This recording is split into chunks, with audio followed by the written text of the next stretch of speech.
Hi, my name is Tyga Anderson, and welcome back to our series on SKNA analysis. Today we'll be focusing on burst analysis methods. Another analysis that we do with our SKNA data is called a burst analysis. A burst analysis can determine burst frequency, burst duration, and burst area. An SKNA burst is defined by the burst threshold, which is calculated from a two-component Gaussian mixture model. The burst threshold is defined by the first mean plus 3 times the first standard deviation.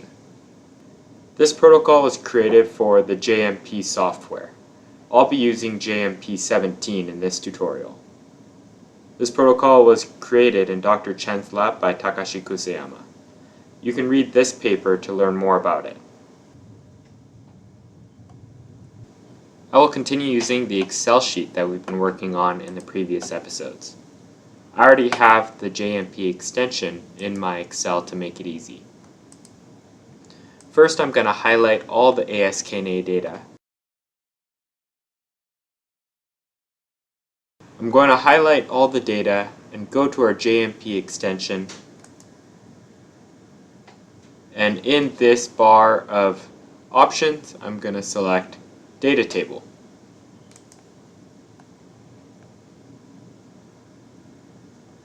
Now JMP should automatically appear. And we can see our data here.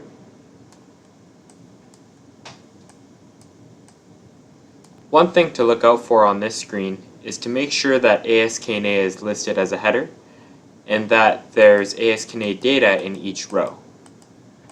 Sometimes you can mis-highlight and the header will be aSKNA data rather than the actual header, so be careful.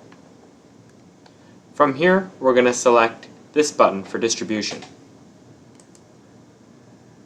In this screen, we're going to drag aSKNA to Y columns and select OK. From here, another pop-out will appear. In this view, we want to select our drop-down at aSKNA and change a couple settings. First, we'll go to Display Options, and we want to make sure Quantiles and Summary Statistics are selected, as well as Horizontal Layout. We will also change, in Display Options, we'll also select Axis on Left.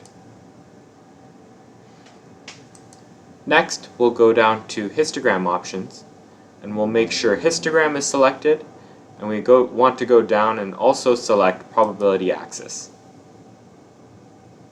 We're going to go to the aSKNA button one more time, and we're going to go down to Continuous Fit. This is how we get our two-component Gaussian model, by selecting Fit Normal to Mixture. And just like the image in the protocol, we get a 2 normal mixture.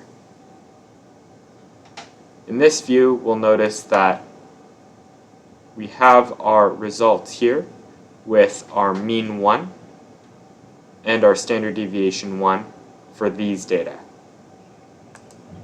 We can right-click and copy table and go back to our Excel sheet. In our Excel sheet, I've created another tab called Burst Analysis, and in it, I've copy and pasted a template for us to use. Here, we'll paste our table that we created, and two important keys are the first mean, which we'll copy and paste here, and the first standard deviation that we'll copy and paste here. You'll notice that with our threshold, the equation is already defined, which is the first mean plus 3 times the first standard deviation, which equals our burst threshold. Now we can go back over to our SKNA data and copy over these 4 columns. Let's make sure we filter out the noise.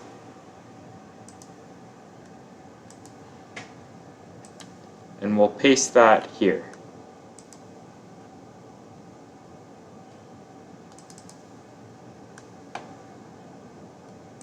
With this column, we can double click on the bottom right, and we can double click on the bottom right here. We can double click on the bottom right here as well,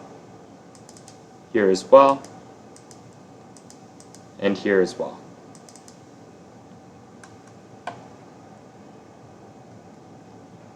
It appears that our first row, the aSKNA, is above our burst threshold, hence 1. Only in this case do we want to manually enter on to have a successful burst analysis. If the first row is below the threshold, we do not need to manually enter anything. From this view, I also always want to make sure that the bottom of the spreadsheet is as it should be.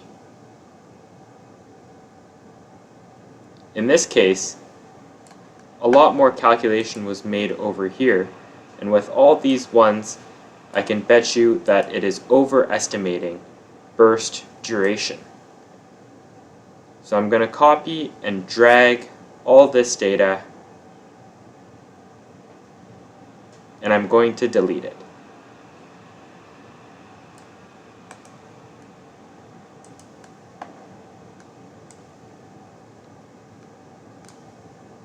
So now we can inspect our data that we got from our template. We have a couple variables here. We have our window length, we have our study duration in minute, burst frequency per minute, burst duration as a percentage of the whole recording, burst amplitude, and total burst area in microvolts. So the window refers to how we extract data from LabChart, and since we took data out of LabChart every minute, you see here 1031, 1032, 1033, 1034, our window size is 60 seconds. But if you choose to extract your data every 30 seconds or some other interval, we can always change this window, and it should update the cells that have time involved, such as study duration and burst frequency. So the next one is burst duration in minutes. The study duration in minutes. This takes the entire recording and counts how many minutes were in the entire recording.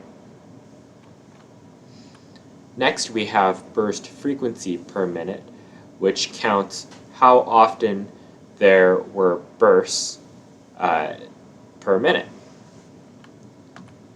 Burst duration takes the percentage of the recording where there was burst, so the percentage of the recording where the aSKNA was over the threshold of 0.9613 in this case. The burst amplitude takes the average height of the aSKNA when there was burst. And the total burst area takes the whole area above the threshold when there was burst. You can see the formulas here. Another important note that I think is to capture this total burst area per minute so that we can standardize this metric. So to quickly do that, I'm just going to take our total burst area divided by our total recording length. And I can call this microvolts per minute. So now that we have some valuable results from our burst analysis, I want to go back to our lab chart and visualize this a little bit. I just want to show how our threshold is 0.9613 0.9613. So I'm going to try to remember that. This is the lab chart file that we've been working on. And I'm going to go ahead and right click on this left area on the aSKNA and set a guideline. So my guideline is to shade above 0.9613, our burst threshold. So we'll see here that at the end of the recording there was a whole large section of burst, but we can see our burst very clearly here.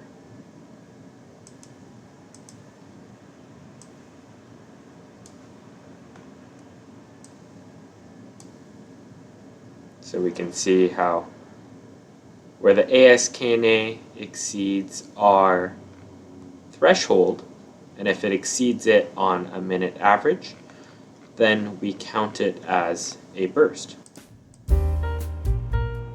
Thank you for watching, and I hope you found this video helpful.